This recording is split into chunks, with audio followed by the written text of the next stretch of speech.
For that, I say, oh, yeah, hopefully you got that. Probably more electric experience than he can talk about. I rode up things that used to take me 45 minutes in 3 minutes because the bike was so good. A lot of people think that Chinese bikes are made by the renowned Chinese designer Something Wong. They used to give me all the compliments that I used to give you when it was too hard. So. Oh, right. So you mean their mom came up and talked to you about how that you wrecked their whole career and that no sponsors are going to be coming back to your event, and that we could have damaged their child's professional motorcycling career. It's Tuesday night. It's much better places to be than watching some ding dong on the internets rattle off about motorcycle related products. So cheers.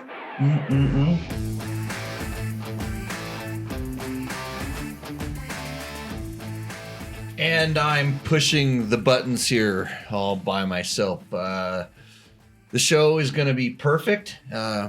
No mistakes. Audio is going to be working.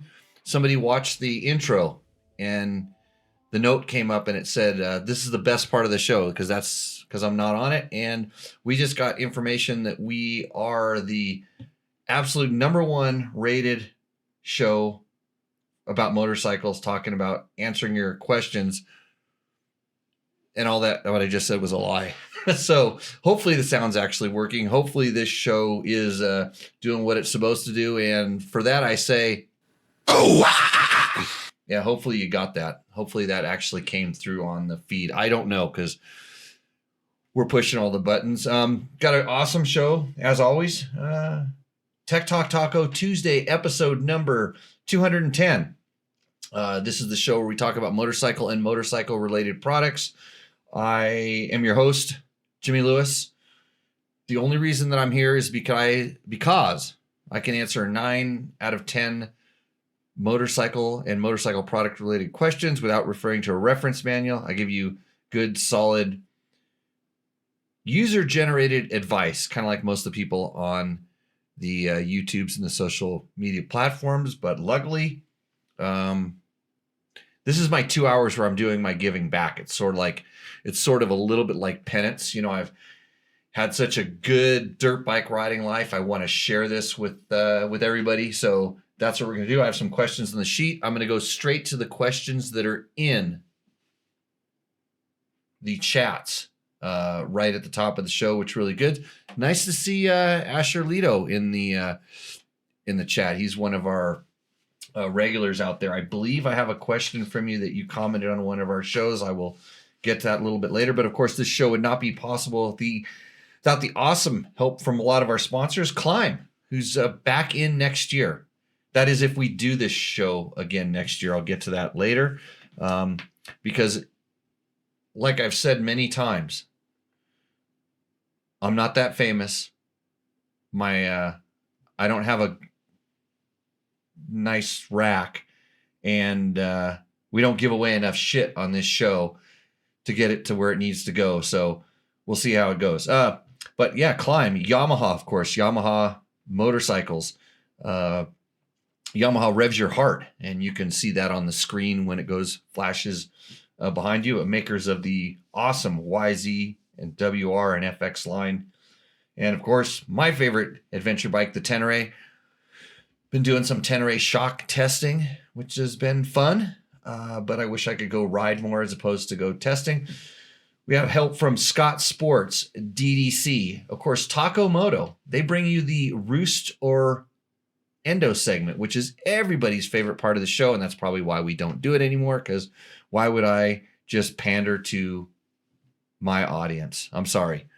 Roost or Endo, it's coming back big. If it comes back, when it comes back, so it's come back in a big way that you can be proud of so that I can struggle and work harder. And of course, Fasst Company. Man, Cole really took care of some of our clients for our riding schools the other day, which was super cool.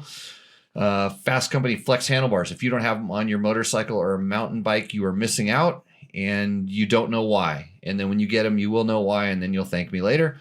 Of course, Trail Tech, maker of the Voyager Pro computers, the fans that we have on all our extreme enduro bikes, the little meters and gauges, hour meters, temperature gauges, all that kind of cool stuff. Check out Trail Tech. That's trailtech.net. And of course, our original sponsor, DDC, chain wheels, ddcracing.net. So thanks everybody for joining. It's awesome to see all the people in the chat. And I think I'm going to be able to see that because I've got like a couple different windows up here since I'm not sure. I got these things that are popping up that are telling me to check the streams on my social medias. My encoder settings are all jacked up, but I'm going to turn that off and claim that it's fixed. It's kind of like when you just spray some polish on your motorcycle and pretend like you did the top end, or maybe put a sticker on the suspension and think you fixed your suspension. So however that works for you, that works for you. If you're happy, I'm happy. So a couple cool things coming up. The Kurt Caselli ride days this weekend. Of course, if you're not going to my awesome off-road riding school, oh, you didn't know I did an off-road awesome riding school. It's called Jimmy Lewis Off-Road, JLR Off-Road Training. We do a few times a year. We do these 2-day riding schools where we aim to make you a better rider. Of course, a lot of that's on you. You've got to practice the stuff that we teach. But I have another announcement about that. I'm hopefully going to get Justin Linewieber on the horn a little bit later on in the show because he is the guy who took over King of the Motos for me. So after I got retired from that position, I finished basically. It was kind of like a race, and I finished it. Well, I finished, and then it took a little break, and then Justin took it back over. They got a pretty neat event coming up. I'm going to let him tell you all about that. And the 5 T's are a little late for the show, says Mark Daniels. So Asher Lito's dad loves his mountain bike flex bars. I got him. Great for the old man. Thanks, buddy. I'm praying for you there. What are you doing? You got to go to Bible study. It's Tuesday night. It's much better places to be than watching some ding dong on the internets rattle off about motorcycle related products. So cheers. I've got a little bit of scratchy throat. I'm a little bit pissed off. Scratchy throat is from too much talking. But I didn't have to talk that much while I was on hold today for 4 hours trying to get a hold of the IRS because I have some tax things going on. And F me if I don't know how the hell those people, like I love United States. It's the best country in the world, no doubt about it. But I don't mind paying my taxes either. And I found out today, even though they're sending me bills back that tell me I owe them money, which I got 2 different bills for different amounts for the same account. And this is our government. They're sending me bills for money. And I know that I paid them. And I found out today when I finally, after the 4 hours on hold, and one time it was 2 hours, and then the phone system fritzed. I got a message that said, please hold. And then it goes, due to problems with our phone system, we're closing, call back later. I'm like, who has 2 hours to sit on the phone? I kind of didn't, but I did because I need to get this taken care of. So I was back on for 2 hours and hour and 30 minutes, whatever the hell it was. Then a nice gal came on and she did help me out where I found out that, yes, not only have I paid, but I've overpaid and just someplace or another, some form didn't electronically get submitted and it's causing a problem inside of their system. And then this is after being on hold with an insurance company. This is for my business riding school forever. And then finally getting through to somebody and having them tell me that they can't handle my problem because it's after 5 o'clock back east, wherever their thing was. And they were at a call center someplace and they couldn't get to the person that had to have the information. It's like, I submitted it. I'm on the phone. It's not 5 o'clock where I'm at. In fact, where were you at 5 o'clock this morning when I was working my time? And I'm going to be working till 7, 8, 9, 10, midnight your time. Like, where are you? So, yeah. Okay. Let's get to those motorcycle questions. but not after. I tell you, this show, it's always going to be a nice show. It's a really nice show right when it ends. When it's over is the best part of the show. I'll tell you that. So I don't know if we'll make 2 hours tonight. I don't know if we have those questions. Again, thanks to Yamaha, Taco Moto, Scott Sports, Climb, DDC, Trail Tech, Fasst Company, Bulletproof Designs, which I didn't mention earlier because I wanted to talk about these. Look at these radiator guards for my WR. They are going to be indestructible. That's right. Everybody needs a nice set of radiator guards. And I'll just tell you, if you're going to get really good ones like these they're billet, they're machined to fit the radiators. They are the way that you want them to be. Get them before you do any crashing, because then they're not going to hold your radiators together. And they fit so good that they're hard to get on bent radiators. So just do yourself a favor. When you're buying a new bike, if you're buying a new bike, budget in a little bit of extra money to buy the protective stuff that's going to save you stuff down the line. If you want to get into my tips for buying a new bike, just ask it in the chat. If you want to get into my tips for buying a used bike, I can answer those questions too. Because one of the things I did today in preparation for the show while I was on hold was I asked YouTube the question, YouTube specifically, like what kind of motorcycle or dirt bike questions are people asking? It's all how to pass your DMV test, which scared the crap out of me. Like you're gonna learn how to pass your DMV test to ride a motorcycle on YouTube, and then you're gonna go ride a motorcycle on the street. That's okay. I've seen the way people teach. I didn't bother to do that. So, and then the other questions were how to buy a used bike, which I think is a valid thing. But I managed to click on a couple of them, and I watched the guy tell you. And if I listened to him and I bought a bike based on that, I can't tell you how many bikes I've walked away from taking that guy's advice. So I'm putting a video right now on YouTube, actually live, where I'm going to tell you, if you ask, how to buy a used bike. But first of all, you can always buy a used bike from me. I have a lot of KTM RFSs for sale. And of course, you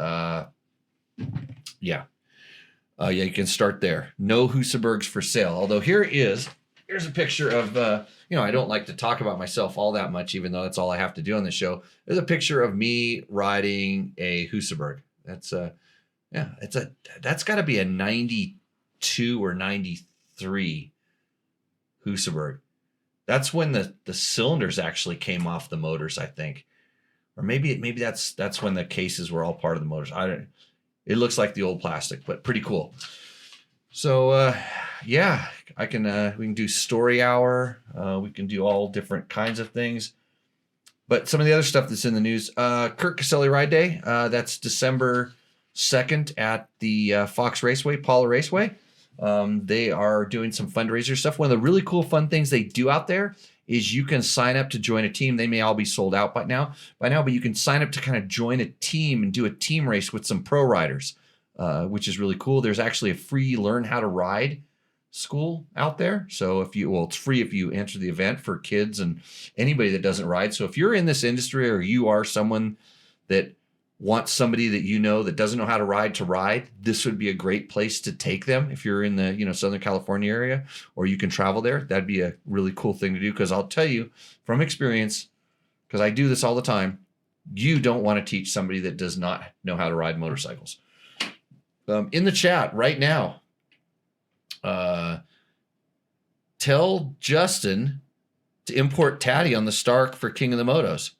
And then Chris Real wants the negative comments to start right now. Correct. I got to close that little note. Bible study got canceled. Okay, Asher Lito, I have a couple questions as a guy who doesn't talk much about religion. It's like, how can you cancel Bible study? You just can't. It just seems like you would just gather there anyways.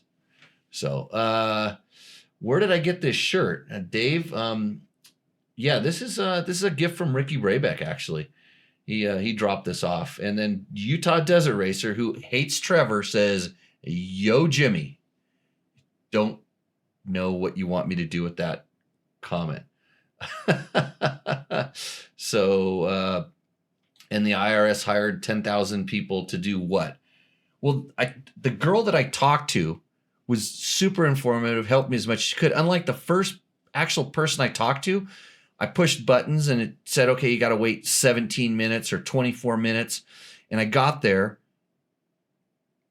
and I said, okay, I'm calling because I had got this notice. And I called the number on the notice and I did all the things that it said to do. And I got there and she goes, "Oh, I can't help you with that.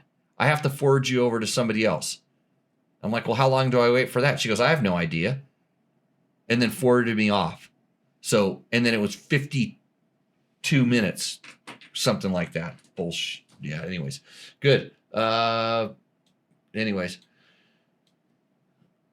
I'm looking at Hardcore Dual Sport 300, 2-stroke. Wait, Hardcore Dual Sport, says Dave Donnelly. Should I pay the extra cash for the 2024 KTM or get a cheaper 23 model? Well, Dave, since in all honesty, I don't know where your riding ability's at. Since you're scared to come to my school, I'm going to go that it's not really high. I'm going to go medium. You won't know the difference that much. It won't make any difference in the outcome of your riding. I hate to just tell you the hard truth, but that's really the way. Really the way it is.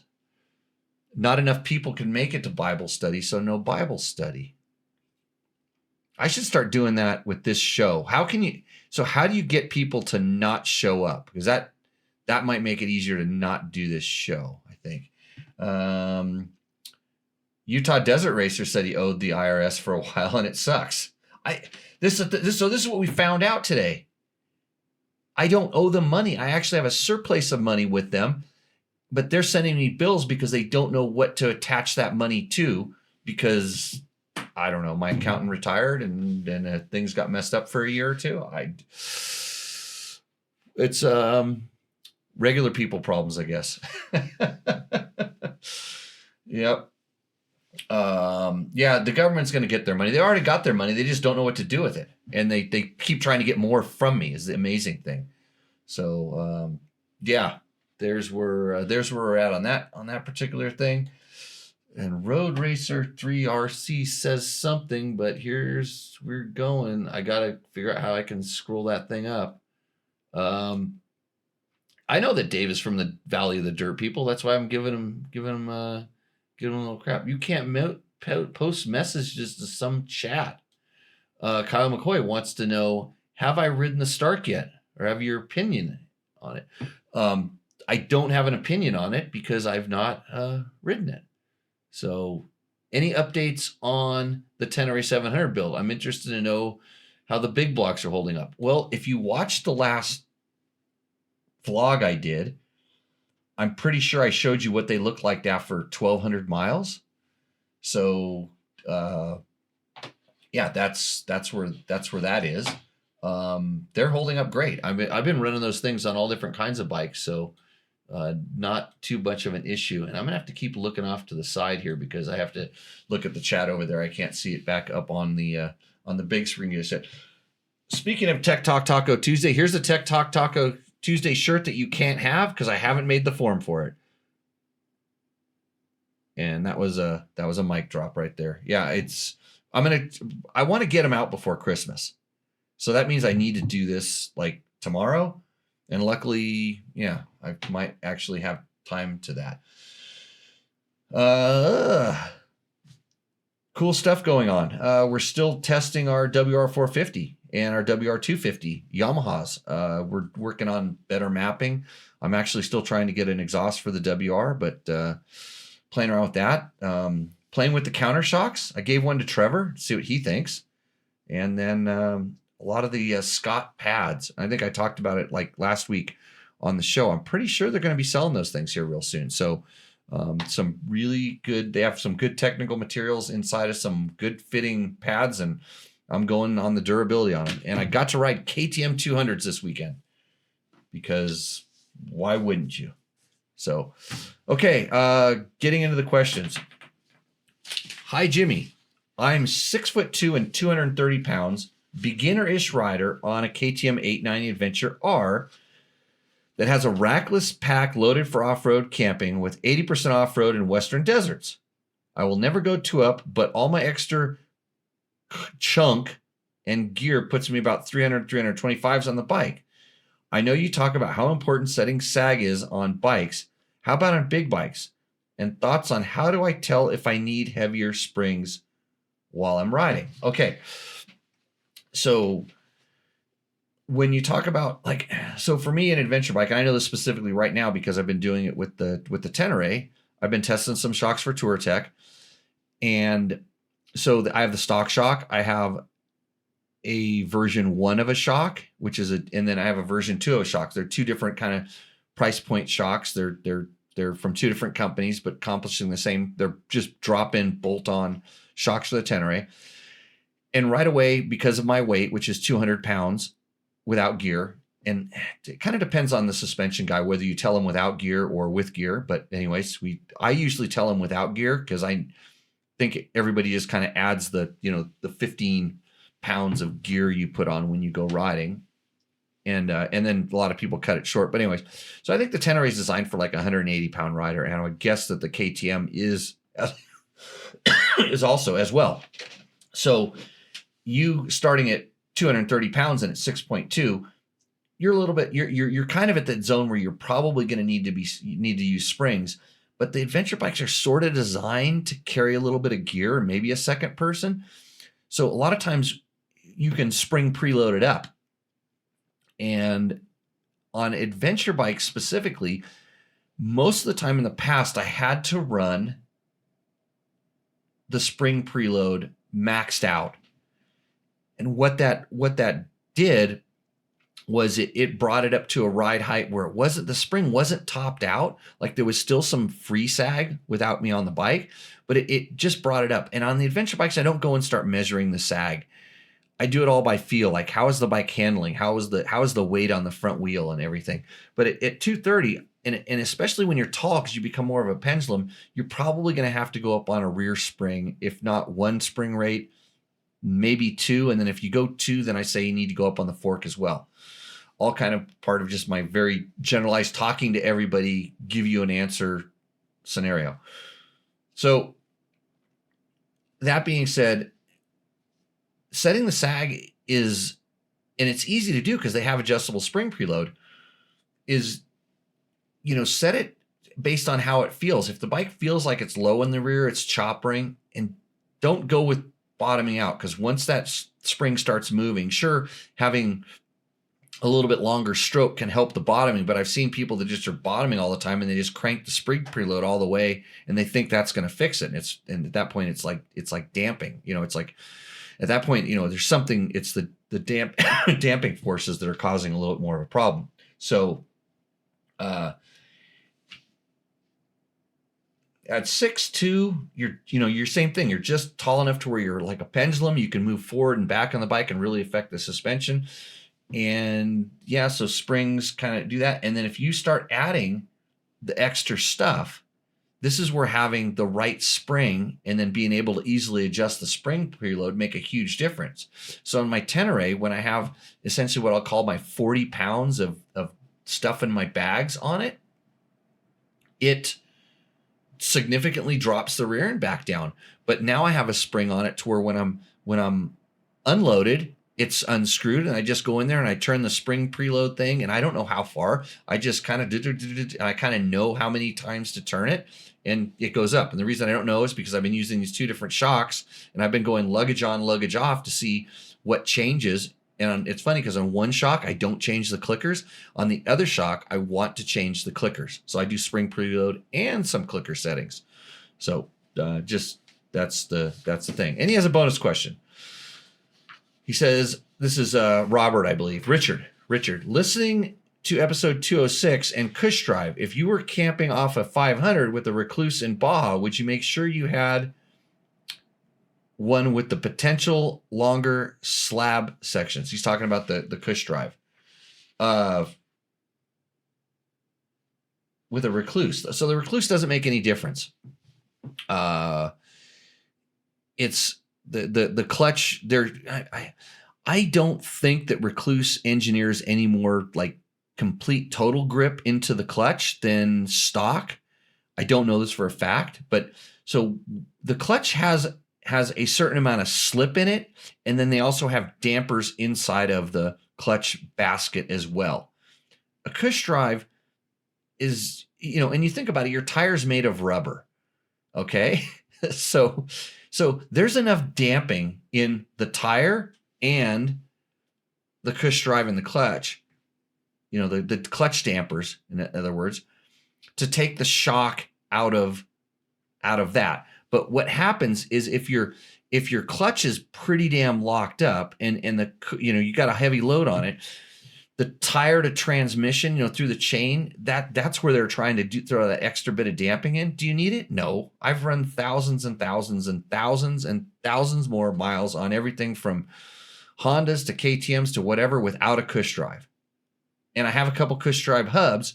And between running Cush Drive and non-Cush Drive, I've never seen any difference like in the oil or anything that would show me that it was harder on the bike. If I was using it as a pure street bike, I don't know, maybe, because that engine that's not really what it's designed for. But running a few slab sections in Baja is not going to cause you any worries. Just like running some pavement sections with a properly lubed and installed mousse, you can go 70 miles an hour for a long time and you're not going to have any problems if you have the right mousse, the right lube, and it was installed properly.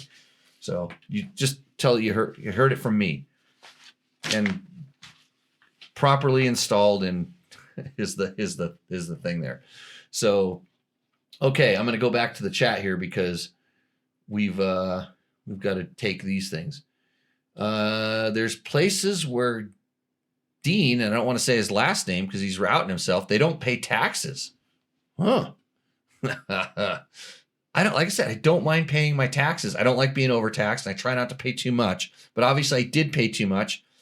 I just don't want to get bills after I paid too much. So stop it. Make that shirt on black. What? Or don't shower often, Victor? Easy with that. Victor evidently won the, he has video of him winning the Barstow to Vegas dual sport ride. And I think last time I was on the show, we talked about people racing at dual sport rides and what I thought of them. Greetings to you, Tom Wolf. Don't know what that means, Alex Aguilar. And then Chris was pretty happy that we said lube. Good on you, Chris. Thank you. We're talking about tires, lube and tires. It's for your own protection. Okay, next question.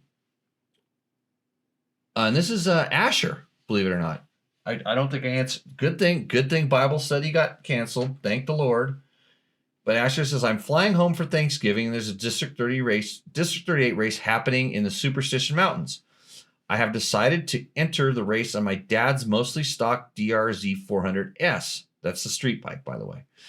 I've been training on local trails in Idaho and at the MX track. Why did I get Texas in there? Anyways, and I did 4 District 38 races last year. So as a rider, I'm prepared. It's the bike I'm worried about. And you should be. What should I adjust the bike to get it ready to finish? Okay, so this is the point where I stop reading the question because I already know the answer. I don't have to say anything. What you need to adjust on the bike, you told me the bike. What you need to adjust on the bike is the rider on top of it. You have to adjust your speed to match the capabilities of the motorcycle. Because right now, if you told me you were riding a Vespa, the answer would be the same. Right now, if you told me you were riding, let's see, and it was in Thanksgiving, so we obviously missed this. So I got Thanksgiving in Texas confused. I don't know why. We'll actually ask him because he's in the chat. We'll figure out how this worked out. If you're riding the best bike possible for that event, super system would be probably a KX500 if you ask anybody on the internet. But yeah, so let's say you had a KTM 450 or a Yamaha YZFX 450. If you had a Honda Sierra 450X, whatever, that'd be the maybe the best bike for that particular thing. You would adjust your riding based on the bike. So, anyways, I'll continue with this question now. So that's the answer. We'll see if I change now. The bike has fully adjustable closed cartridge squirts, but they're valved very soft from the factory. How should I adjust the clickers to deal with the big whoops and high speed of the desert? Generally, you stiffen it a little bit. The DRZ 400 suspension is the same as the 1996 RM 250 suspension with different valving, if that helps. Oh, I'm familiar. I've ridden both of those bikes. Let's see. My current plan is to max out compression on the front and rear and increase rebound by 2 clicks each after I set the sag. Would adjusting the high-speed compression help, or should I leave it where the manual says? What else should I mess with?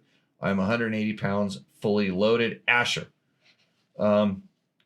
Yeah, you start getting to the end of the adjustment. So if you slam the compression adjustment shut, they usually get to the point where they stop working when you're 2 to 3 clicks from fully shut.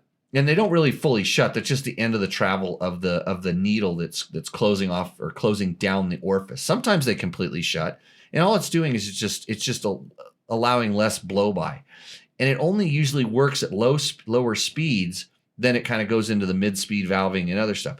On the shock, the high-speed compression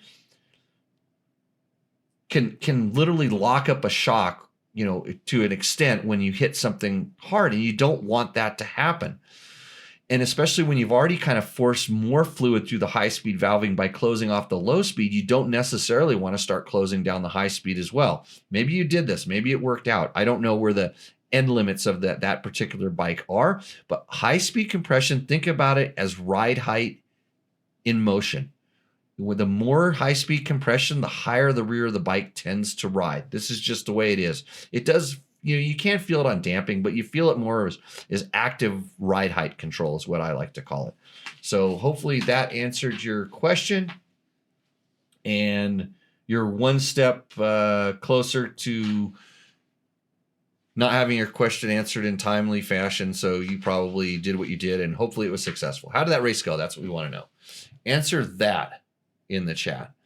The taco shirt is only that color, or are you making them black as well? No, the taco shirt is going to be gray. The Tech Talk Taco Tuesday shirt will be gray because I know because I'm a dirt biker. I spill food all over my chest, and then I wipe up against my motorcycle when I'm giving it love, and then it gets dirty. So don't want to do that. And everything out here is dusty, so I don't want my white shirt to turn brown. I would like to have it just stay gray. The Tech Talk Taco Tuesday shirts that will be available for sale any moment now, before Christmas. We're going to do a Christmas drop, as we like to call it. We'll get that done. Next question. Asher, I was the first on my line for a while until I landed in a ditch and slowed up after that. The suspension was super sketchy. I can understand this. Remember, that bike was designed for Billy Bob regular rider to ride to work and home, and then every once in a while go out and take the shortcut down the fire road and maybe hit a little section of single track trail, just like he did in the commercial for that bike, because it's a dual sport bike. It's to do everything, road riding and dirt riding. And you may be asking tonight, especially Mark, what tequila am I having? Well, I'm not. I have the stuff I've been having for the last couple of weeks right there, but in my show prep, I didn't get the right tequila out. So save it for next time. Next question from Scott. Hey, Jimmy, I wanted to get your opinion on the BMW HP2. I know you have a history racing the BMW Twins, so I thought it would be the perfect person to ask your opinion about using this as an adventure bike. I currently own a KTM 890 Adventure R, but I previously owned a 2018 BMW R1200 GS. The GS was a great bike, but it was too heavy for me to handle off-road. That's why I ended up buying the KTM. I'm a big fan of the BMW twins, and after reading some of the older articles on the HB2 and watching some racing footage from back then, I got interested in the possibility of picking one of these up. If you get a chance, I would really appreciate your honest opinion about these bikes, and it would be worth considering one of these in this day and age. Thank you, Scott. Thank you. Scott, as someone who actually did some of the development on the BMW HP2, best bike ever. It's and I'm fully responsible for the fact that that bike comes stock with an air shock. That's right, you heard it right, an air shock in the rear. There was 5 of us riding the bike, and it was 2-2, and they asked me which one, and I said there was no question, 100% air shock. It was, that thing gets such good traction. So I think the BMW HP2 was designed to be an aggressive kind of off-road adventure bike. It's not that great at carrying luggage, although it'll do just as good as any other thing. The motor is just as wonderful as that, it's that flat twin gets. They just putt right along. I think by today's standards, the bike will feel heavy because it feels light in the steering, but it's a heavier motorcycle. And now with the, the 890s and the Tenere 700s and stuff like this, we've just kind of gotten to a point where there's a lot lighter feeling adventure bikes. So this is something to kind of be aware of. But if you like that engine character and that torque, and it's definitely torquier and more friendly than your older GS, because when they went to the newer design 1200, I think they started calling them the water boxer. That engine got kind of revvy, and it lost some of what I feel was the best characters of that particular bike. So yeah, it's kind of be aware of that. But I think they're kind of collector's items at this point. But yeah, BMW HP2, Jimmy approves. Oh, okay, I'll adjust the volume on that and make it work better next time. And then there was one other question I know I didn't get to last week. This is we had a long show last week. I don't know how that happened, but let's see here. Here we go. Oh, there's the one page. Here we go. Lawrence. This is Lawrence Ketty 3536. He's talking about our Cove video. And I like this. I don't like to do the political stuff, but what's the thing? Hey, Raymond says, I had the KTM 950 and still have the Dirt Rider mag that you compared the HP2 and the 950 SE in. Oh yeah, that was an interesting thing to do. I had to be really careful with that because as I don't know if I actually came clean in that. I explained that I had something to do with the development of that, or maybe I didn't let my opinion feed that heavy into the opinions of the two bikes. But yeah, I could probably dig that article up someplace too. Okay, so Lawrence talking about the Cove says, let's get one thing straight first. There are no such thing as private companies in China. Everything is owned by the CCP. They put up a facade that they have some semblance of a free market, but it is just that, a facade. So I will be unsubscribing to your channel and boycotting any dealership that decides to prostitute themselves to China. I know I'm just one guy and you don't care. I don't care. Go ahead, double down and get John Cena to teach you how to beg and apologize in Mandarin as well. As for me, I'm going to go practice my Mandarin while you shill for the CCP. How do you say go penetrate yourself with a hot iron? And while you're at it, feel free to consume a big bag of Richards. Thank you, Lawrence Keedy 3563. We could not, this world would not be possible without people like you commenting on our videos.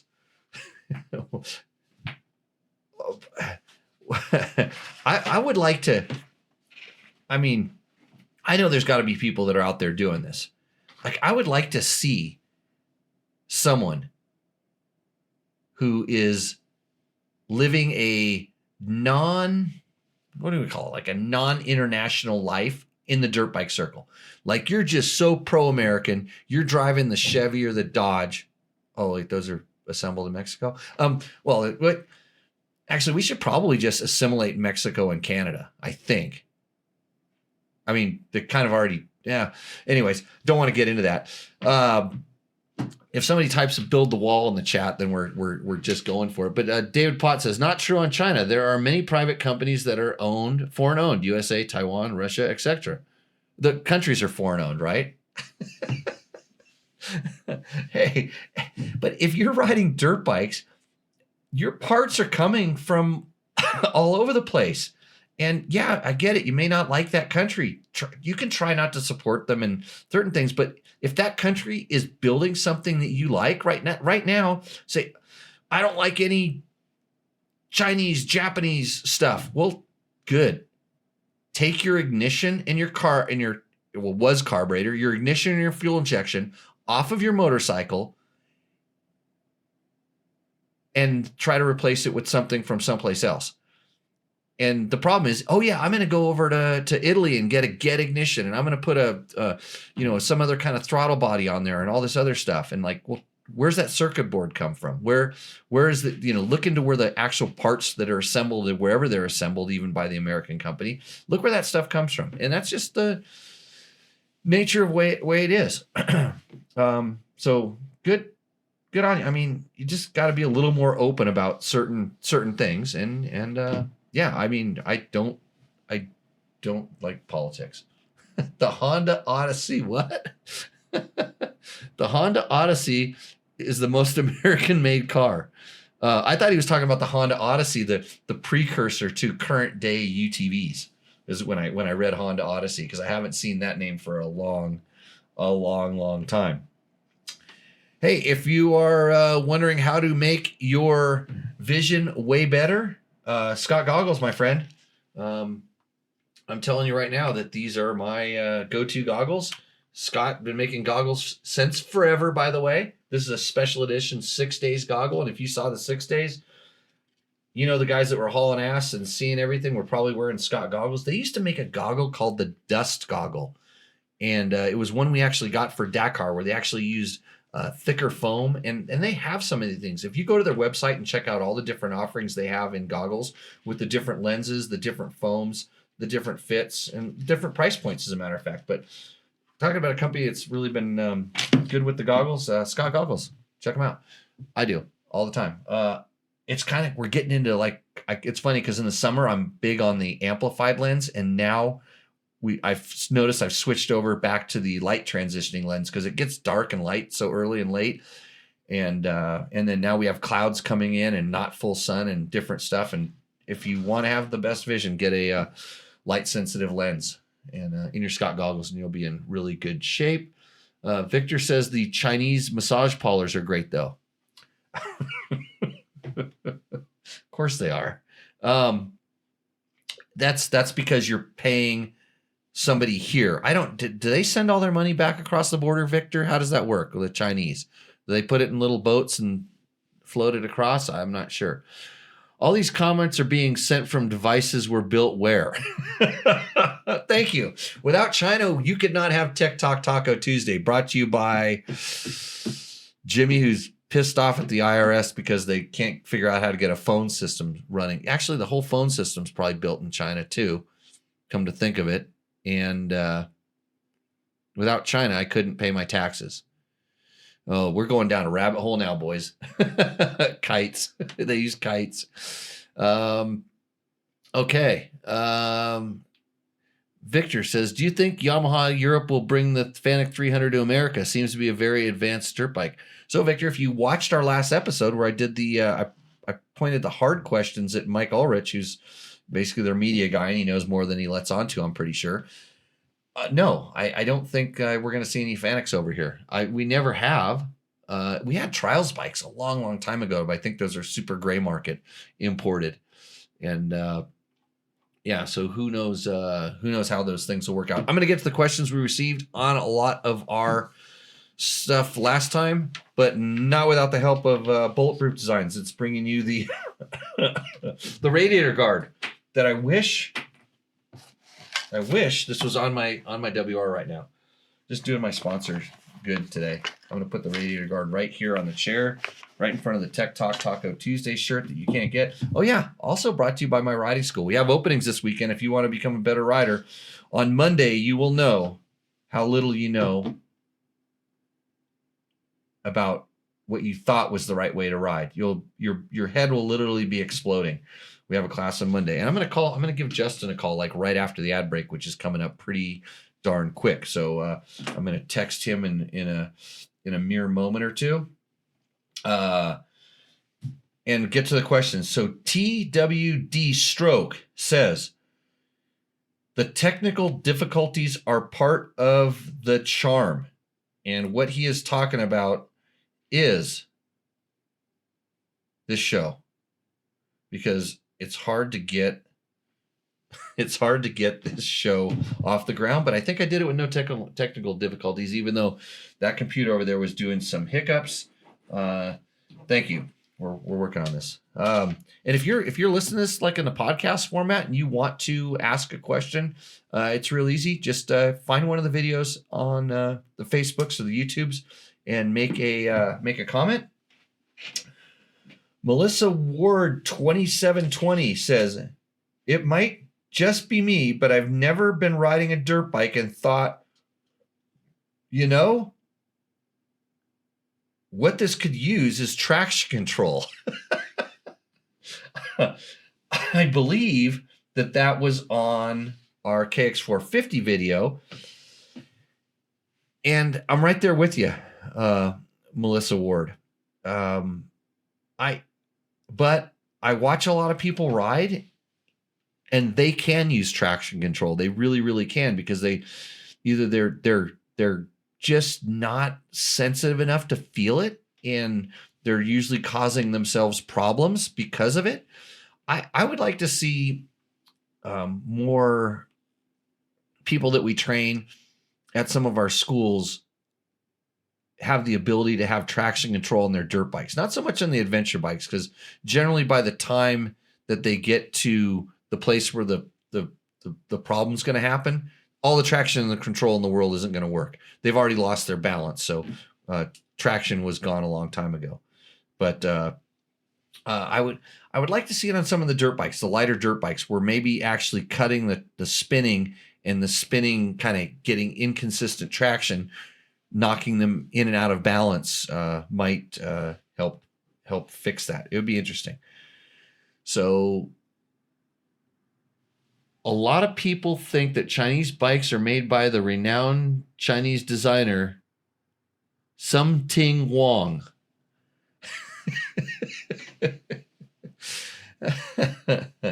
Victor, I'm giving you credit for that one. That was gave me a little bit of laugh. Seth 505 Seth says, absolutely, it corners great and has awesome torque off the bottom. So the question to you guys is, what video was Seth 50 Seth commenting on? Because you could comment on that about like most any bike, any modern bike. But okay. Rider 65 says, denying countersteering, face green smiling, you bunch of hacks. He's actually talking about a comment Johnny Campbell had made on this show. And so I had to go see what Rider 65 was into, because sometimes their channel tells a little bit about them. So I do a little searching. He's a balanced trials rider guy, and he was like riding. His videos are like he had 37 views of his video of him riding a mountain bike on a brick wall. So I don't know I don't think we're denying countersteering. I don't know what was going on there, But if he Rider 65 feel free to comment. And then Prairie Dog 879 says, make XR 400s great again, Jimmy. No. I'm over the XR 400. And Jeff Lemmy says, I love JL. Well, thanks. I don't know how to take that. My wrist, thank you, too, sir, as I've owned flex bars for years. You recommend it. Keep up the good content. F China. And by the way, flex bars, 100% made in America. The whole China rant was 100% brought to you by Fasst Company flex bars. Everything they make is made here in the United States. They're proud of it. They logo it on the stuff. I know it. I've been to the Flex factory in Bountiful, Utah. I don't think they let anything Chinese into Utah because I've been there before. Like, I know things. Dow, you dick, says, might be in the video, but I missed it. What seat are you running? Okay, here's another comment that could be in any video. It might be in the video. Okay. We took the time to make a video and talk about the bike, and you evidently watched it enough to comment on it, and then you go back and say, it might be in the video, but what seat are you running? I don't know. I told you I'd talk about this, and I just did. So I hope you waited this long to find out that you're going to have to watch that video again. It'll help. It'll help your thought process along. And to Free Ranger CT110. CT110. I remember those bikes. I don't know if I'd actually claim that in my name, but anyways, keenly anticipating the 2024 Dakar with some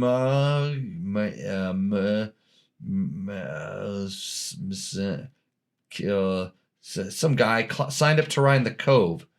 Top 10 finish, perhaps. Nah, I doubt it. Not familiar at all. 3 days ago, that dude in the red is a giant, says Bryce 3832. Yeah, it's Brent Farrell. He's one of our long and tall, we call him stretch test riders. So on that note, I think it's time to take a commercial break. Because everybody likes commercial breaks. And we'll come back with a couple more questions and Justin Linewieber on the line to talk about King of the Motos and some cool things. The defending champion, the all-new Yamaha YZ450F.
What's up, Moto Buddies? Mike here from Taco Moto Co. What is the Taco Touch? It's the best service in the industry. Virtually 24/7 tech support via email or text. And it's like having a dirt bike doctor on call every day of the year, helping you fix your bike or recommend parts or setups for you.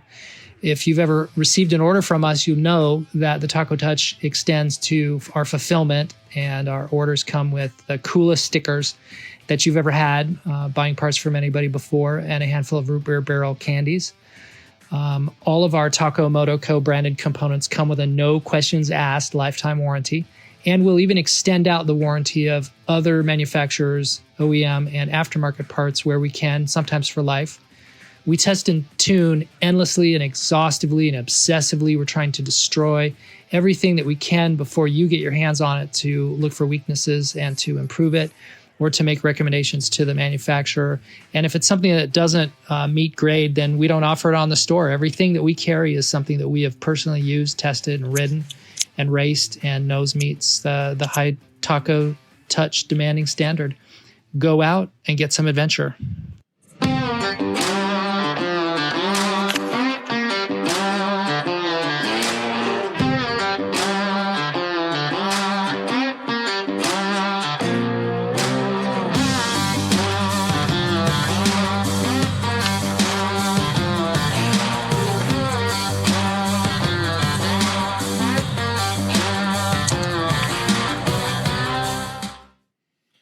And we are back.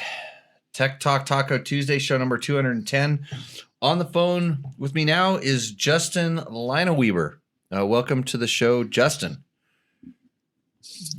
Hey, Jimmy. Thanks for having me on. You're there. Hopefully everybody can hear you. Hopefully sound levels are good. If it is, then just if it isn't, then let me know, and we can try to fix some of this stuff up.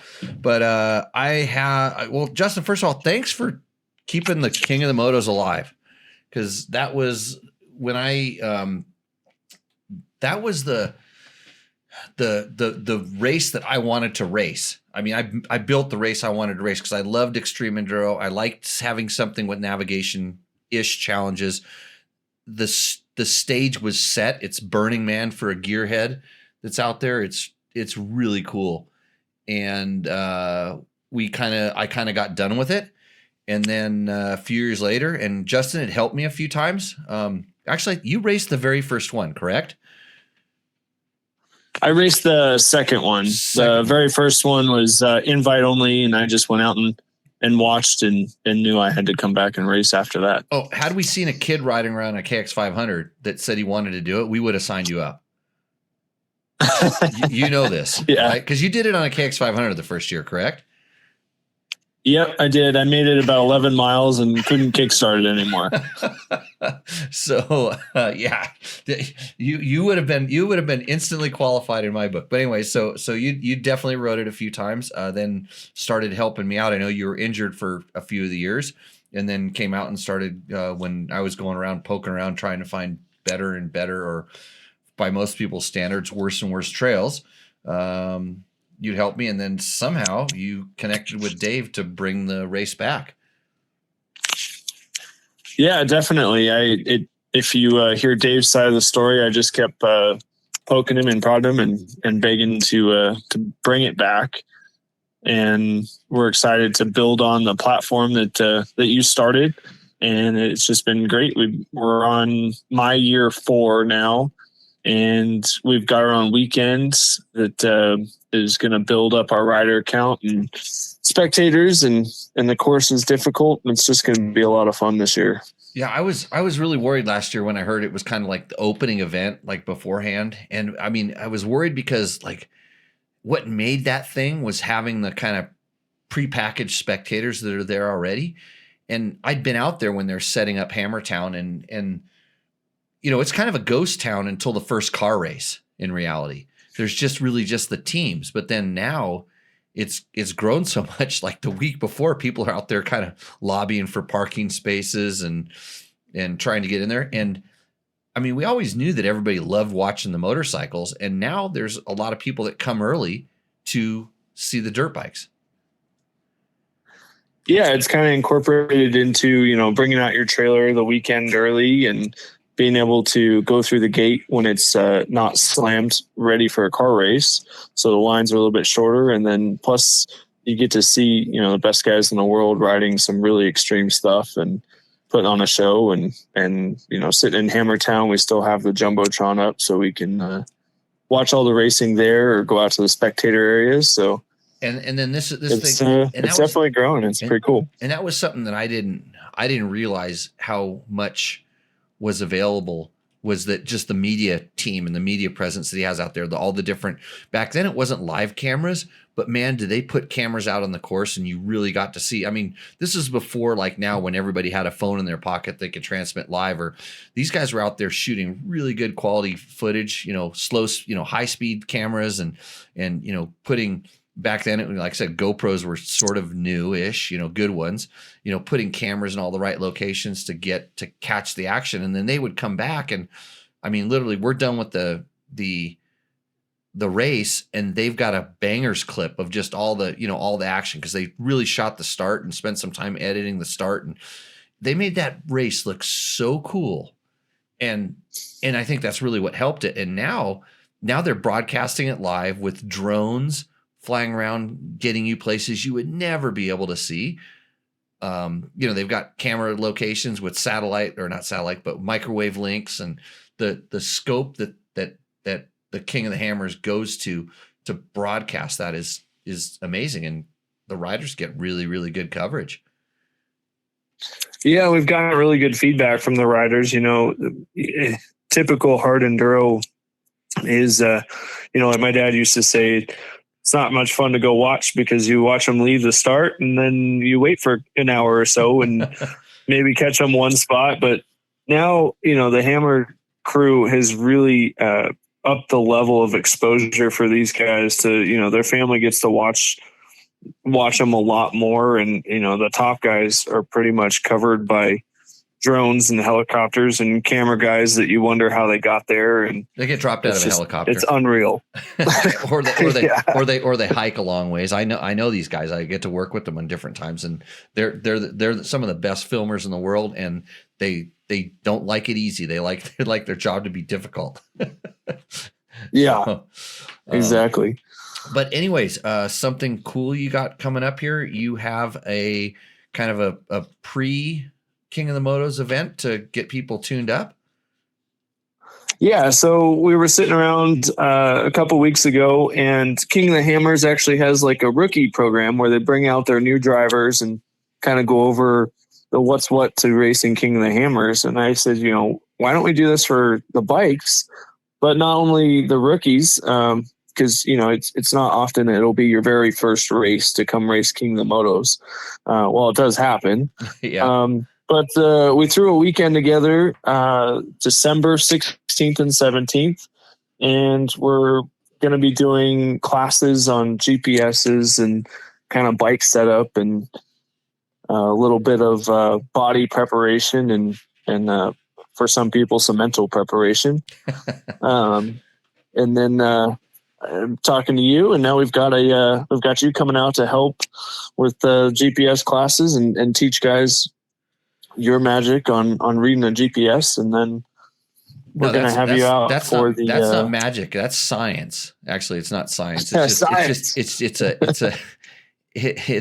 just a real easy kind of, it's just if then relationship with the instruments, understand how they work, be aware of where they do and don't work, and then tell people how to use them. And it's not that difficult. I think for most people, the problem occurs when, they push the button that makes it turn on, and then the problem starts. It's like, well, how does it know where to go?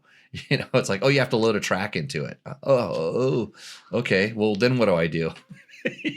So, yeah. Yeah. The worst thing I hear on race morning is, well, I put this on my bike last night, and how do you turn it on? Yeah.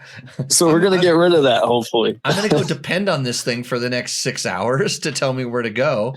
And then, but I just put it on. I've never used it before. No, because I used to do a video or two before leading up to King of the Motos. I used to put a video out, tell people kind of like, hey, here's my setup and here's how I use it, and kind of went through the steps. And sure enough, you'd see the video and it'd get like 300 views or something like that. None of them were anybody in the race. I'm like, did you look at the video? Oh no, dude, I didn't have time. Like, how'd you get here? Yeah. So it's typical racers, but always looking for a little self promotion. I volunteered to, well, of course, for a fee for the entrance is to do a riding school class that will tell you how to make yourself more prepared to be able to finish, or at least get farther along the course. So I'll be doing a class out there as well. So again, shameless self promotion, Justin. Well, I really appreciate it. We're excited to have you out there and part of it. And like I said, December 16th, 17th, registration is open to absolutely anybody. If you're racing, if you're not, if you're thinking about it, if you want to just come hang out, see what we're doing, you just have to register. The links are on the King of the Motos Facebook page, or you can follow me on Instagram at KOM Justin. And any questions anybody has, they can reach me there. We're doing one meal Saturday night for everybody. We're just going to hang out at the King of the Hammers Ranch and enjoy the two-wheel fellowship and learn some stuff. Yeah, I mean, I think it is kind of a cool thing, because there are a lot of like subgroups that sort of formed where guys were going out and trail riding. They were taking the track logs from the old courses and doing kind of their own training events, and there was different groups doing this. So it's kind of cool that it's sort of more of an official thing. So you're going to get to, from the guys that are putting it on, you're going to learn here's how it works. So you don't show up at the race and have to learn here's how it works.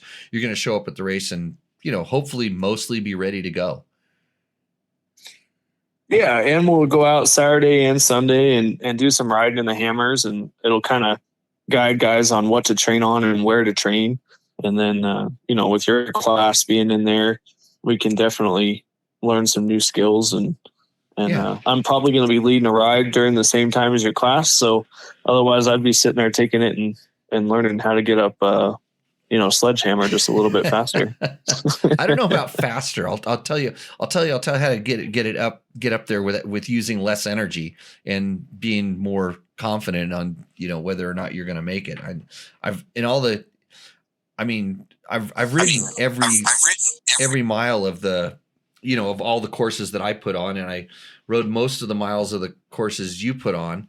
I think there's one or two spots that I've seen in videos. I'm like, I don't know if I've been there, but I know how to get my ass through this stuff, and I can kind of tell you, I can explain what the problems are, because it's not what you think. And this is the thing we learn about riding. It's not this advanced technique that you're missing out on. It's really more of you kind of missing on some of the basics that you kind of threw out the window. And I'll just say it: balance and traction. Balance and traction are the two main things that people throw out the window, and they just go, I'm just going to send it. And it's like, well, you can't even get enough momentum at where you're at to send it just yet. And you see how that works. It tends to hurt body and bike. I always like to point out, a lot of these guys, I see these guys they're you're kind of call them just regular Joe core extreme enduro riders. And they're into this, and they do this sport quite a bit. You look at their bikes, and it looks like they just took a hammer to it and just randomly went around, hammer and like an abrasive grinder, like with a really gnarly abrasive on it, and just hit the bike at almost all corners and edges and along some really good sides. And you're just going like, how did that happen? Because I look at my bikes that have been through, I had this one KTM 200. I still had it. I rode it this weekend. It looks better than 80% of the bikes that show up for, privateer bikes, not the factory guys that get new stuff all the time. It looks better than 80% of the guys that are on that line, and it's been through every course. And I tell you, some of that stuff was not rideable when I went through there. I had to, I won't say drag the bike, but we dragged the bike. It wasn't pretty. But I just don't think, I'm just envisioning, like, I don't think I did like crashes. I had places where I sort of lost it a little bit and was able to set the bike into the hill, or I was able to kind of push it over the top, not send it over the top or have it come tumbling down back on me. And I would like to tell people how to get to that level where, because it's not so much about the bike, and I don't care about the bike, but it's like I don't want people to get hurt when they're doing this stuff. Yeah, and I mean, I learned so much in the years where I, had the opportunity to follow you while you were making course, and that's really what jump started my hard enduro lifestyle. Now that I get to ride, is just being able to follow you and learn how to conserve energy, and like you said, the traction thing. I learned how to get traction better following you than anything I've ever done. Yeah. So and now with the sticky tires you guys get to use and all I mean, that was back. You remember I was running trials tires. Oh yeah. Yeah. And everybody's like, why are you doing that? I'm like, because where I want to go, this thing actually works. And it didn't work in certain, I mean, they're horrible when you get on the brakes and you start sliding. They just don't work. And so there's lots of different, things. And I mean, I credit the trials tire for one of the years that I finished Erzberg. I had a trials tire on when I went through the forest, and I rode past probably 150 guys that were all stuck and spinning on logs. And there was no way I would have been able to do it on a knobby, but I just started riding my bike like a trials bike, as far as, making it stick to stuff where an ordinary tire just didn't have the surface or the grip to. And then, now with mooses and all the different things. Hey, Justin, we're getting a little bit of feedback. It's not coming through on some device that you have playing there, is it? Not that I'm aware of. Okay. I'm just sitting in a quiet room with a computer off to the side. Okay, yeah, all of a sudden I can hear an echo. I don't know if it goes on the live stream or not, but I'm getting it. Anyhow, okay. So explain a little bit to people that aren't familiar. So King of the Motos is what we call an extreme enduro. That means it's a race that's, Justin, I don't know if you know this, but you want to have one finisher. Well, if you remember my first year, I didn't have any finishers, so I definitely went a little too far in that direction. That's the easiest thing to do. And then you can still call it an extreme enduro. It should have been called a too extreme enduro, because no finishers is that's kind of the worst thing that you can do. And I mean, Dave, and I don't know, Dave probably didn't know he had to tell you this, but he probably told you afterwards, you have to have people come across the finish line. Yeah, I definitely got the lesson there. And then the next year, it was a little too easy just because of scheduling and stuff and course changes and all that stuff. But all the we had a lot of amateurs finish. Was that the year I did it, or did I do it the year that you didn't have any finishers? I think you did it the first year I took over, so it was the year I didn't have any finishers. Yeah, because I remember this now. Well, I did one loop and one checkpoint is how far, and it was total of 3. There should have been 3 loops. So that's when you kind of adopted the bronze, silver, gold format. Yeah, yeah. And I just remember when I got the course files, which was on accident, again, it was I saw where the course went, and I was like, wait, that's on the bronze loop. And I know from experience, I knew how long it took to ride these certain sections. And I'm like, I'm not going to finish the first loop. I go, there's not enough time in the day. So I was already, my whole game plan changed. It was like, I'm not even going to finish. I don't even care, but this is the first time I ever rode a fuel injected 300, and I rode up things that literally, and I had a good tire, a gummier tire. I rode up things that used to take me 45 minutes in 3 minutes, because the bike was so good. It got traction, the tire. I was running a Kenda Equilibrium, by the way, with a really soft nitro mousse. So I had, I knew my setups. Man, I rode right up stuff, and I was like, hey, I might finish this damn loop, which I did. And I had to take one little kind of break for cramps in the middle of it, because I pushed a little bit too hard. But but I thank you, because I got to ride the race that I kind of wanted to ride. It was like a cool format, and I like the navigation, although some people hate me for that, all that kind of stuff. So yeah, it's about 50-50 on the navigation now, but it's still a navigation race. And this year we're skipping the prologue. So we're just going to have a 2-lap race on Saturday and then a 3-lap race, where it gets progressively harder on Sunday. So it should be a good time. What I'm trying to do is at least make the top 5 guys break a sweat on Sunday. So that's my goal. It's getting so hard with the level that they've gone to. The guys that are training for this and they're getting really good. A, equipment's getting better. B, now they know how to train and they come out and practice in the areas. And it's not that hard to go find most of the trails that you'll use. So but the good thing is that the cars and trucks from going out there practice will completely change some of the the known canyons. But hopefully you got a few surprises mixed in for everybody. Yeah, I can say my first loop is about 70% new trail that I've never raced and never seen raced. Awesome. And then the second loop has got, some stuff we've seen before along with, the first loop. And then the third loop, Dave, Cole threw down the gauntlet and told me, because he heard through the grapevine that some of the top guys were saying there's nothing in Johnson Valley, we can't make it up. And so me and him were chatting about it one night. And he threw down the gauntlet and said, if you make the course go there and you think it's safe and it's actually, it will actually be doable, I'll put a camera there. So I'm not going to give out where that is. Say anybody's here, hey, but helicopters make. I'll tell you later. Easy. And Well, I don't know. What if I decide? Yeah, what if I get cocky and decide I'm going to at least try? I'm totally open for it. The problem, in all honesty, I mean, I want to go race, but I get pissed off at myself. Well, most of the time when I go race, I kind of can say, okay, I'm not really racing, and I don't try.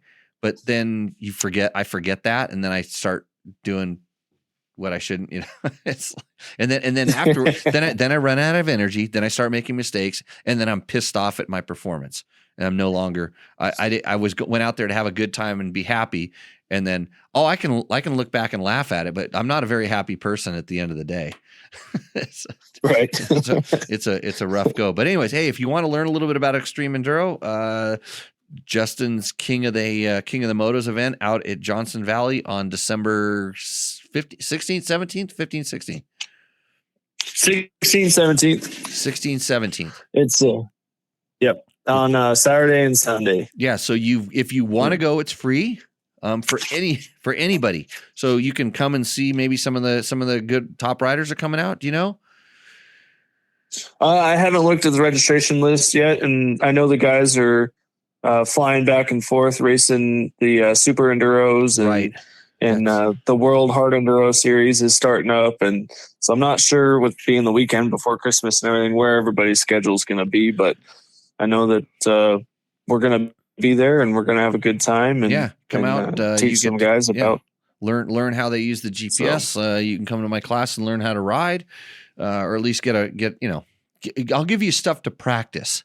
You'll learn how to ride after you practice it, and then we can hopefully you get a great and congratulations, because we used to struggle to get when I was doing it, I think we got like 80 entries or something like that. Was our big year, and you're up over 100. Yeah, last year was really exciting. We also joined forces with the U.S. Hard Enduro Series as their kickoff premier round, which there's 6 rounds that are premier in the United States. It's heading towards that national championship status. And so we kicked that off last year, and we had 170 riders come and enter to race. And I had 60-some finish laps on Sunday, which, as you know, is irritating to us. But this year I'm aiming to have a few less finish the whole race. Right. But nevertheless, everybody had fun, and they used to give me all the compliments that I used to give you when it was too hard. So. Oh, right. So you mean their mom came up and talked to you about how that you wrecked their whole career, and that no sponsors are going to be coming back to your event, and that we could have damaged their child's professional motorcycling career. Ever happened? No. I neither confirm nor deny. Yeah, it's funny. Like the life of a race promoter is not what you think, and especially like because I know you're a little bit like me in that you're not just there, for the money, just trying to put money in backpacks and satchels and just take off. You're there because you want to put on the event that you want to ride, and making it good. And by golly, if you don't hear the 9 people that give you the compliments and tell you what a bitchin' event it is, but that one person that comes and tells you how you ruined their kid's career because he's not going to get a factory ride because your course was this, or you put a checkpoint here and they missed it and whatever. But let me give you some promoter advice, Justin. I don't like to give this out. I mean, like 2 people watch this show, but I'll say it anyways. When somebody ever comes up to me and they say, hey, Jimmy, I was thinking, you should take your start and you should move it over here like this. And I go, I always say, that's a great idea, but you should do it at your event. That's all you say. It's a great idea. You should do it at your event, and you'll be amazed at the looks that you get back, that either you completely confused them or you're the biggest asshole I've ever spoken to ever. Can't believe you said that to me, because you just shut them right down. So just remember that. So when I come up and tell you, Justin, that was a great race, but just say, Jimmy, when you start putting this race back on, you should do that. So anyhow, okay. Well, hey, Justin, thanks a lot. December 15th, 16th, Johnson Valley. I'm going to be there. Justin's going to be there. Lots of cool people are going to be there. We should do a Tech Talk Taco Tuesday after the dinner, after the campfire, after had a couple sodas in us. Tell what we really think.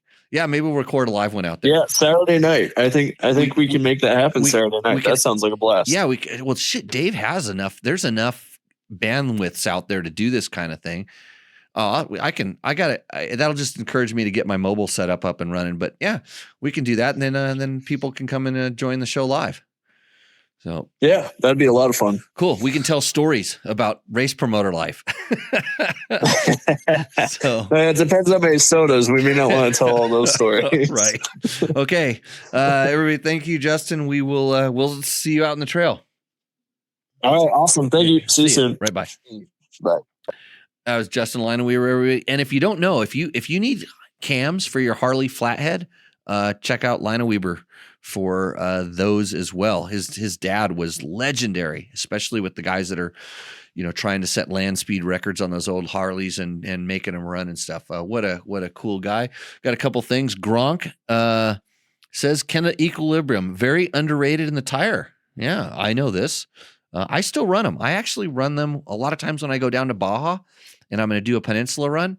I put it on there because I just know and that it's just gonna work good kind of everywhere, and it doesn't throw knobs. And then Ashlito says, is King of the Hammers actually going to pick up more of their trash this year? The question mark.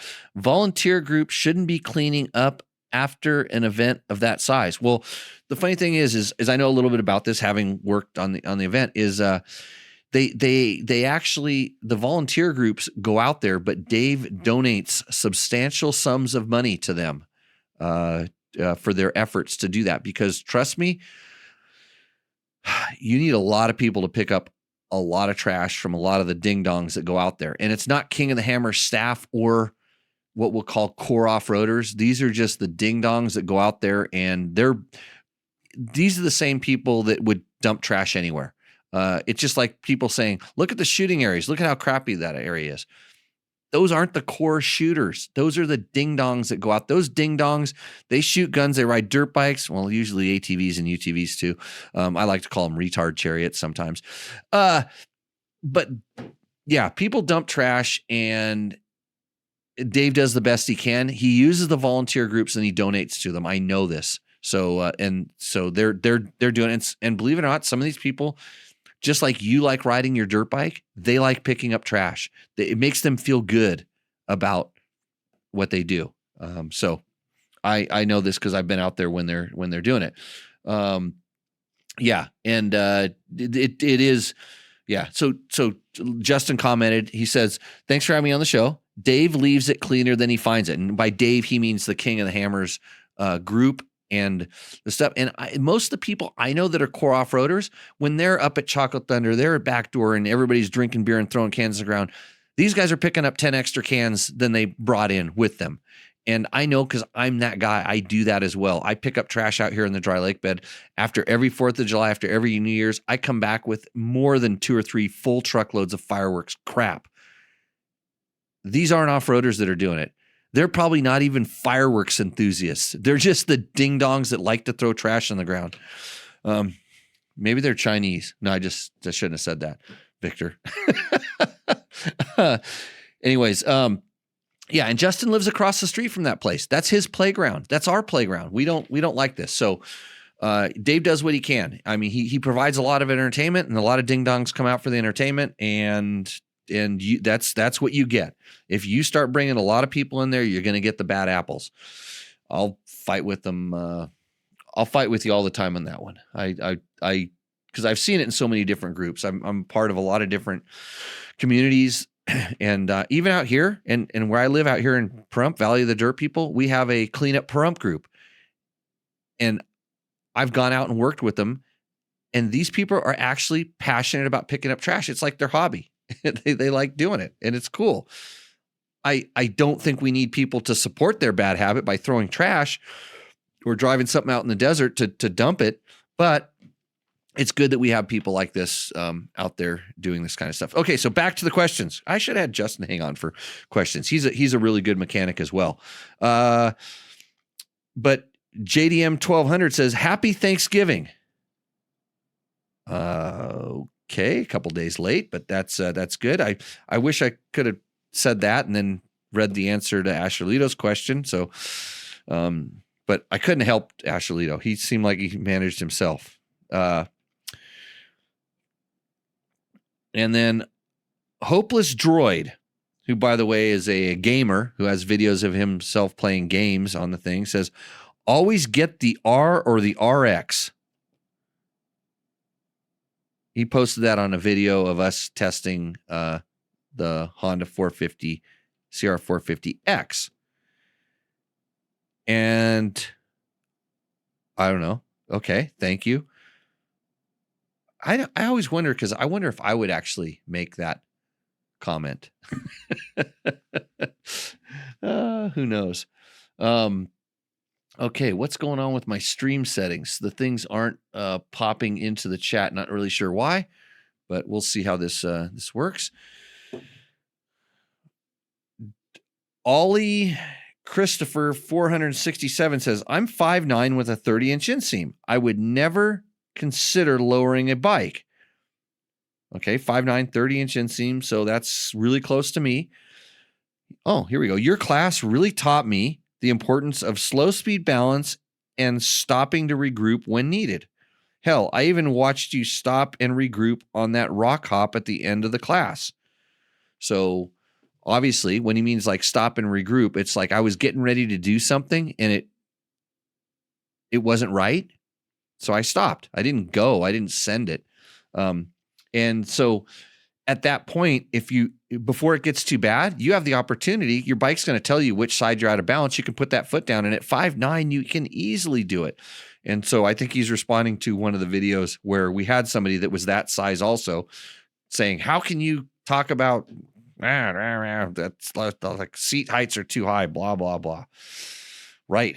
I hear it all the time. Seat heights are actually too low, especially on adventure bikes, because they want you to go to the showroom and feel comfortable putting your feet on the ground. Go get a Harley. I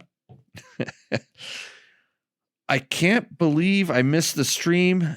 No Bible study. Ashlito, again, thanks for all the comments, buddy. Those comments really do help us in the thing. And I'm kind of curious for the people that are still up there, the late streamers. Where's everybody from? Where are we watching this from? Because I think I've pissed off all the Canadians and Australians. So we got rid of those guys.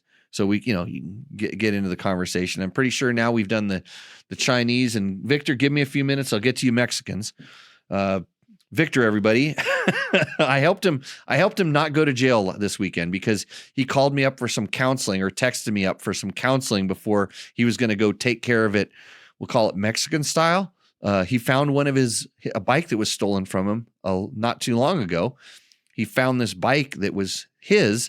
He even got the serial number, so he made sure it was his, and he was going to go take care of it. And he managed to do the right thing and notify the police before he went and took care of it, and he ended up getting his bike back. And he would have taken care of the wrong guy because that guy bought it from another guy. You know how the story goes. So don't buy bikes without pink slips. Texas and Washington, Tejas in Washington State. Mike from Tejas. That could be Mexico. Let's see. Well, yeah, Asher, we know you're in northern Idaho. I don't know why I keep thinking you're from Texas. Aren't you guys kind of like a different up there, like a real survivalist and don't pay your taxes and stuff? Speaking of my problems, overpay the taxes. And then Okar Schneider 2341 says, okay, and this comment is brought to you by Yamaha Blue Crew. Just check out, like, these guys pioneered the tuning with the app that you can get for your YZ and your FX. You just use your phone and you get any kind of power band you want. And I'm going to talk more about this in a second, but Okar Schneider says, DBT, always KTM fanboys. Sure. Yeah, I always KTM fanboys. Just because the show sponsored by Yamaha, I made the mistake of picking the KTM 500 as the bike of the year. I was just trying to get KTM back on to advertise because we want to be shills for our sponsors. You know this. Beta can advertise it anytime soon, and you'll know why I said that comment in a few weeks. I think. I don't know. I heard some rumblings from the test crew about stuff. So we'll see how that goes. But always KTM fanboys. Thank you for the comment. And then J Stone 6619, great video. What track is this? Thanks. Well, if it's a track and Trevor made the video, 99% Glen Helen. That's just saying. Trevor is like a magnet drawn to Glen Helen. American Kiwis in New Zealand. And then he says Jimmy for president. Ogden, Utah, Riverside. Victor thanked the Riverside Sheriff's Department. Johnson Valley, that'd be Justin Linewieber. And then Asher Lito says people just don't want government maintained roads up here. That's it, huh? Because then the government can't come and get you to pay your taxes. John Beck, thankful for authoritative voice about simple desert cleanup. An issue that should seem obvious, but doesn't seem to be. Yeah, John Beck. Thank you, John. Appreciate that. John, an awesome photographer, videographer. I've worked with John. John actually shot one of my favorite photos of our original King of the Motos start. I don't know how he ended up out at Johnson Valley, but he shot it in black and white on film, and I have it hanging in our schoolhouse over here. It's a really cool shot. And I'm pretty sure it was the first year. I don't remember, but what a pretty cool thing. Carlos, 350 4-stroke or 300 2-stroke for technical. Well, Carlos, depends on how technical you're going, but the more technical, the more the 300 makes sense. And especially the fuel injected 300s that just run super, super smooth. They're just easier to get traction with.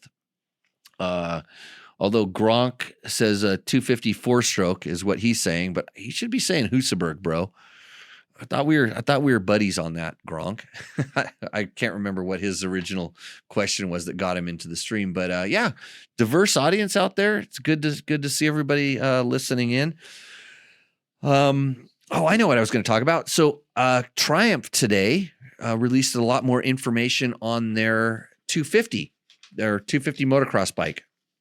and they basically, they didn't get too deep, but I tell you what I saw when I looked at it. So I've always noticed that the frame was kind of a little bit like the old Yamaha frame. The only reason I say this is because Yamaha is a sponsor. I'm just, again, shill to the sponsors. But Yamaha pioneering the original kind of single down tube aluminum frame. So like very similar in certain ways to the frame on the YZ125 and YZ250 two-stroke, except it looks like the Triumph kind of splits off of that single backbone a little bit earlier. It's not like a twin spar.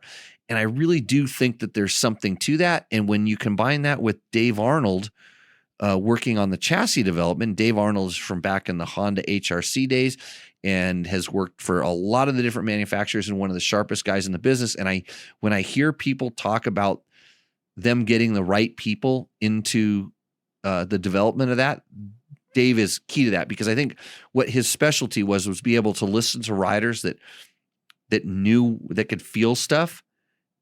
And even if they couldn't feel stuff, they could say the bike's doing this or the bike's doing that. They didn't actually feel it. They just said bike did this, and he would know where to push it back. And 254 stroke is actually going to be pretty easy to get a good handling bike. The trick is going to be getting the power. So this will be interesting to see where Triumph comes up with this. But what does Triumph have? Of course, a big throttle body. I saw they gave some specs on that, but they also have a tuning app. So they didn't show much of what it would do, but they got looks like really easy to use buttons for traction control, launch control, and different maps. And they had an app. Thanks, Yamaha. Thanks, Yamaha, for bringing the free app to the motocross and off-road world, because I that is the best thing. And I actually picked Yamahas as shootout winners in when we did comparisons and stuff, for the sole reason that I could actually, the suspension, everything was really good on the Yamaha. And if the motor was a little bit off, I could turn the motor into anything else. And this is why I say, check out the YZ Power Tuner app. Probably the best thing that comes for free with your YZ. In fact, you don't even have to buy a YZ. And guess what? Now Kawasaki has it. Kawasaki has one. You haven't played with it too much, just saw how it worked at the track. Looks like Triumph is having one. These are going to become normal and it's on competition bikes, and it's really awesome. So I follow If You Can Burp says, hey man, hold on. Well, give me a second.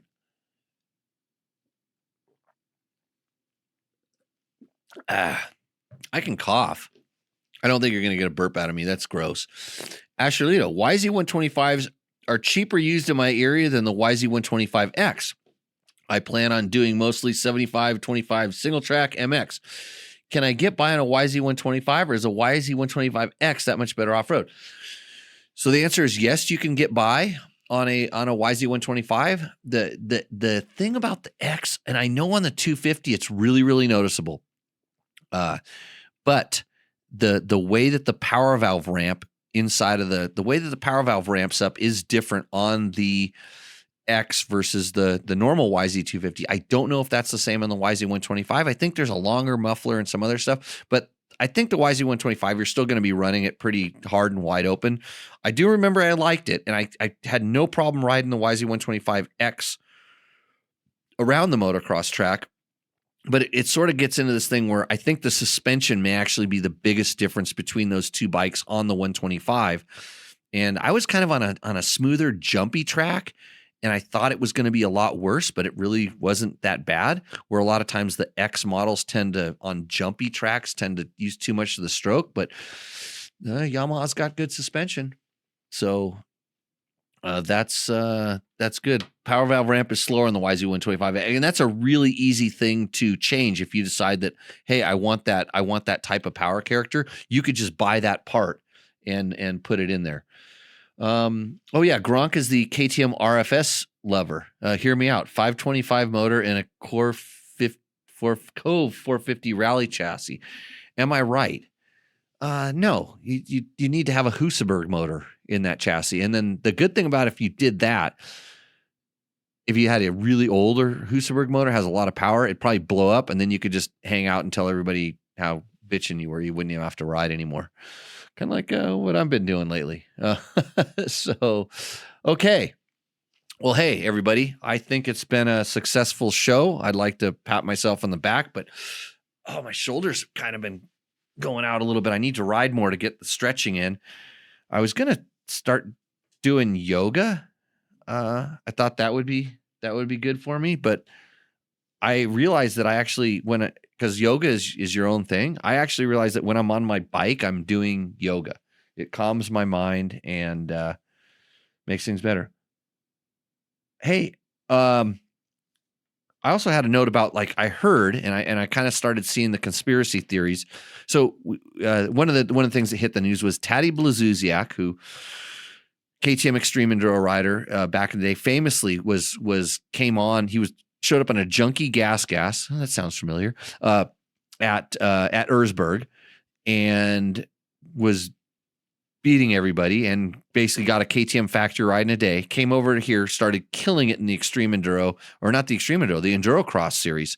Started beating up on David Knight, who was the guy, and had a really successful Extreme Enduro thing. He left. He was on gas for a little while. He left a couple weeks ago, and bang, pops up on the Stark Varg. Was going to ride the Extreme World Enduro, the Extreme Super Enduro is what it's called. So it's the Enduro Cross of Europe is the Super Enduro. And now they said he's banned. So, but again, this is an FIM sanctioned event. There aren't the rules just right now. We've started to see it in some of the smaller Supercross races, the national Supercross races in some of the other countries, some of these sort of arena cross / Supercross races. We're seeing these bikes pop up, and the organizations are letting them run. Of course, the Japanese MX made an exception for Trey Kennard, and he was going to do the Super Enduros on the Stark, and that didn't happen. And now you hear all the conspiracy theories, but what is happening? And I've always said this, it's coming. I don't care who's making or whatever, it is coming. When you see the big manufacturers, the Hondas and the KTMs, start producing this stuff, then it will almost be here. But right now, Stark, they made big, bold claims, and I jumped on them when they made big, bold claims. I say, I'll believe it when I ride it. Well, guess what? I haven't ridden it, so I can't believe it yet. But I do believe, I was going to try to get a friend of mine who's ridden one on here. I had Jeff Fredette on here who rode one. He talked about it a little bit, I think, on one of our earlier shows. I had a little segment with him. He was very impressed, and he's a KDX 200 guy. Not hard to impress with power, but guess what? He was impressed with the power. Everybody that's ridden it, nobody has complained about the power on that thing. I just haven't heard anybody give a real accurate assessment of, they haven't explained how it works just yet. Like what you're really feeling. I've heard a lot of these guys ride it and say, yeah, I can ride it hard. But did they really ride it hard and whatnot? So it'll be interesting. They're going to be different, and it's coming. But when you start trying to race different things, that have different characteristics, there's going to be big advantages and big disadvantages in both sides of the thing, and it's just, how does that work? So we'll see what happens. Jason Abbott, another guy I really appreciate stuff. He rode one last week, and he says impressive, and he says, I have feedback, and he would know. He's got actually probably more electric experience than he can talk about. I would think. So awesome. Maybe we'll get you on the show next week, Jason. We'll see how everything lines up. I'm trying to get Captain Larry's safety segment back on to Tech Talk Taco Tuesday. He was being pretty safe in not wanting to come on the show, but that could happen next week. Again, I have a class this weekend. If you want to become a better rider, show up, because I tell you what, this is a pitch for my class. I found out that a good coach empowers you to move on. So I want you to come to my school, and I want you to learn some stuff, and I never want to see you again. You want to come here, you're paying me a lot of money to be nice to you. I'll teach you how to ride a dirt bike, and then you're going to move on and become a better rider.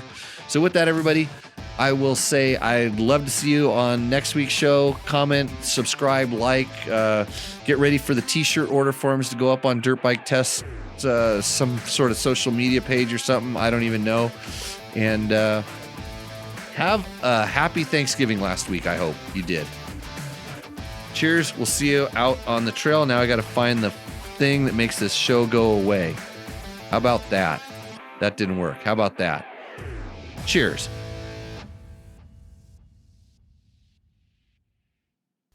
If you liked what you saw in this video, come check us out over at dirtbiketest.com on the webs. We have bike tests, product tests, a lot of fresh dirt, and you can even support us by clicking through our links. Hopefully, we'll see you out in the trail.